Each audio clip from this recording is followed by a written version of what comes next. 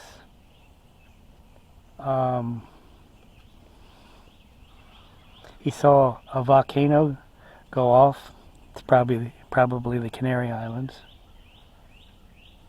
He saw a big landslide, and it came and it hit the ocean. Then he started to float in the air, and once again the focal point was New York, and on the other side of the fog he started to float, and he was on the edge of the water,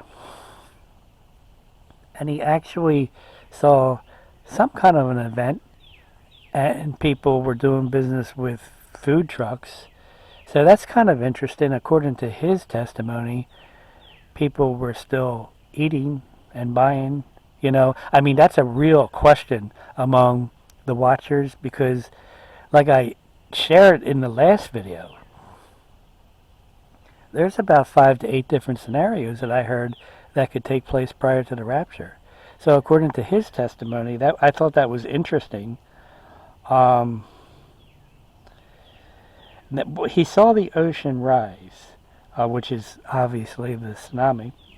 And the force of this tsunami on what he saw must have been really strong, because he actually saw vehicles flying through buildings and people flying through buildings.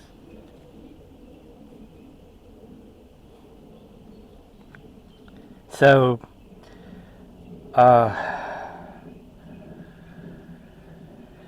I think this is interesting too. One part of the dream, he actually saw people in a room talking about sin. So that almost seemed to be God's way of saying, this is the reason that I'm going to send this.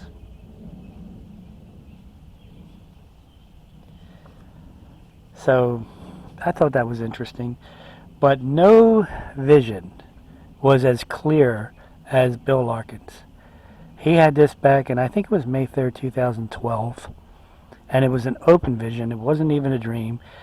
I believe that the Lord revealed more to this man than any other human being regarding the coming tsunami.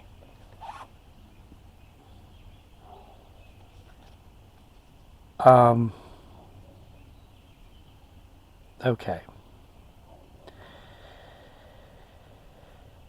He said the Lord was to his left hand, and they traveled across a large body of water, which obviously would be the Atlantic Ocean.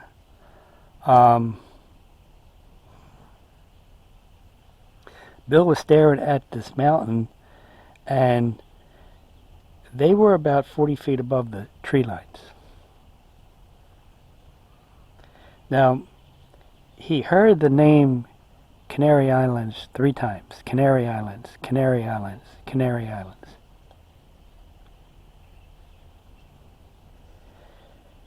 He looked, and he was staring at the part that broke off. Okay, so the mountain separated, and it dropped. It dropped so fast that the trees were bent. That's a lot of power. And they went backwards.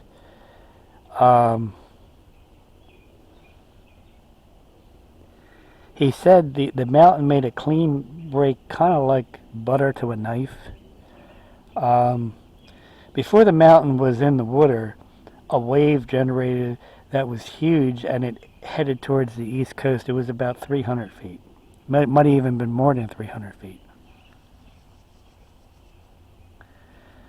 Okay, so he was then back across the Atlantic Ocean on the east coast of America.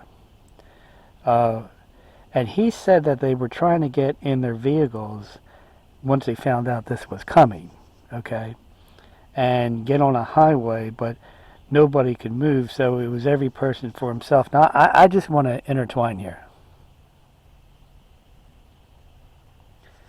To me, I don't know if I can use the word ironic, but that's significant because that's the reason why God was judging them. It was they had this every person for themselves mentality, and if I ever saw a time frame in America where we are every person for ourselves, it is now. Okay, but that's why they were originally judged, and he said they were going everywhere, but they weren't really getting anywhere. Now, that kind of sounds like the results of having this philosophy. It's every man for himself, you know. If we have that, we'll basically go everywhere, but we'll never really get anywhere, you know. So I thought that was kind of prophetic in his vision. Now, I don't think I have to talk about the damage. It's pretty obvious. But he said he also saw something on the West Coast, too. So, another thing that was very interesting was the Lord Jesus Christ gave him an 11-day window as to when this tsunami would take place, but he did not know the year. He said it will take place between August 20th and the 31st.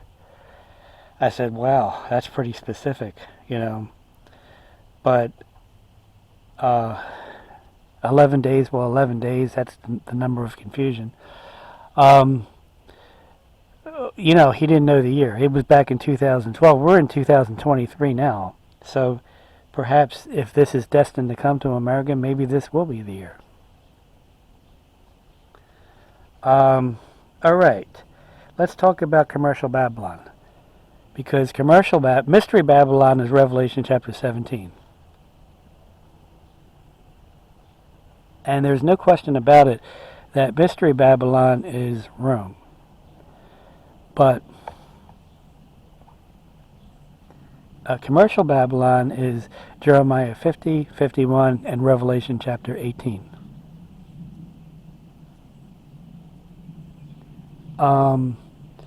Now, let me give you some modern history on this particular passage, okay? Back in 1991, when George Bush Sr. took us to Iraq for war, 9 out of 10 theologians came right out and said, okay, Jeremiah 50, 51, Revelation 18, it's Iraq. And every once in a while, a theologian would step out, or step in, actually, and say, no, it's somebody else.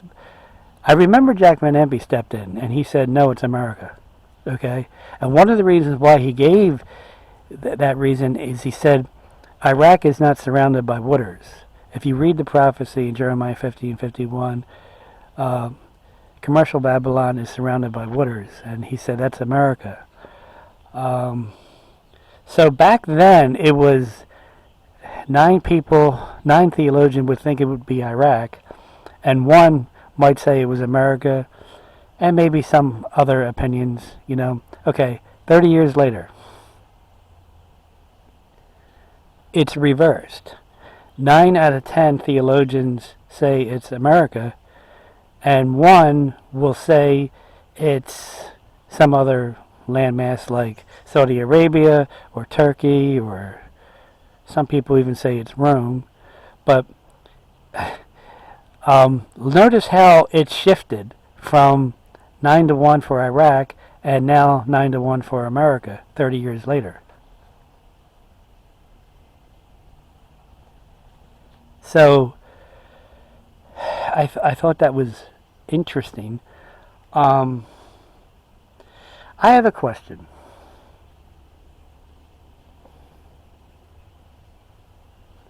Why are all these videos coming out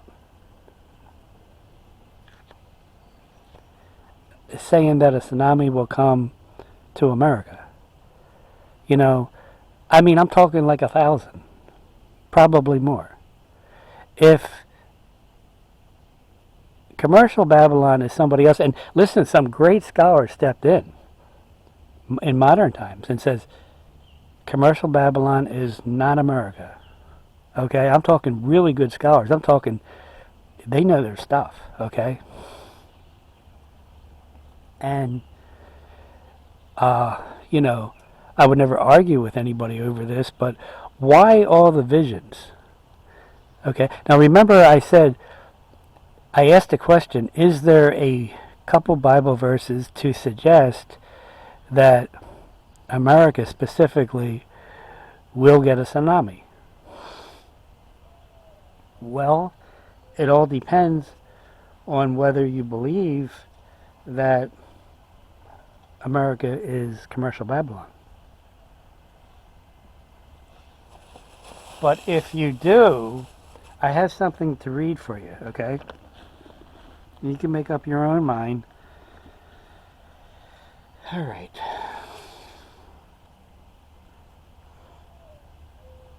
I hope I'm pronouncing this right.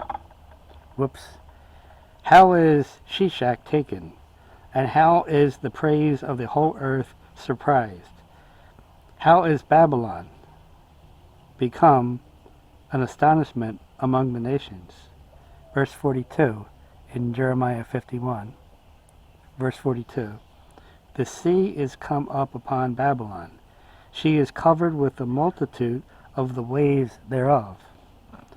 Her cities are a desolation, a dry land, and a wilderness, a land wherein no man dwelleth, neither doth any son of man pass thereby. So, if you believe that America is commercial Babylon, that's what it says in the Bible, that they will get a tsunami. So, I don't want to coerce you on what you believe, but I would say that this is all coming to a head, okay?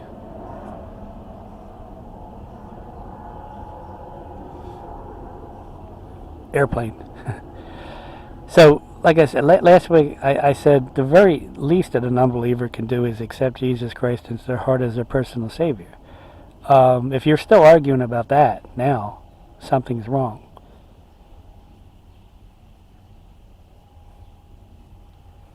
And I also said that if we're a believer, we ought to be living for the Lord and watching for His return, you know. And I remember I said at the beginning, you know, with me personally, God refined me hard. And, you know, I got to tell you, if God He gave me in the last 33% of my life, He gave me a pretty hard refinement. And I got to tell you, if He gave me this refinement in the beginning of my life, I would not have been able to get the job done for the Lord that He called me to do.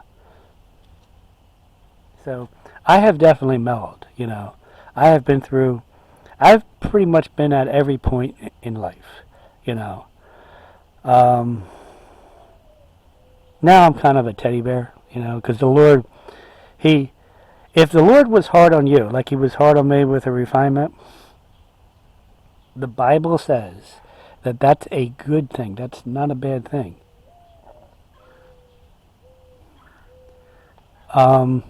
He disciplines those that are His own, you know. He doesn't discipline those that aren't believers. So, if you're going through a refinement, friend, hey, one of the things God's doing is He's preparing you for the rapture. So wouldn't it stand to reason to just accept it? Just accept it. Like I said, with that refinement, the veil is becoming thinner and thinner and thinner because we're closer to the rapture. So if you're facing all kinds of temptation, like I said, I went over this in the beginning of the video, you're not alone. Refinement, facing temptation, the veil getting thinner and thinner. Just keep your faith in Jesus Christ, because God did not go through all this work to refine us so we would not be ready for the rapture. He started this, I believe, years ago for His true children.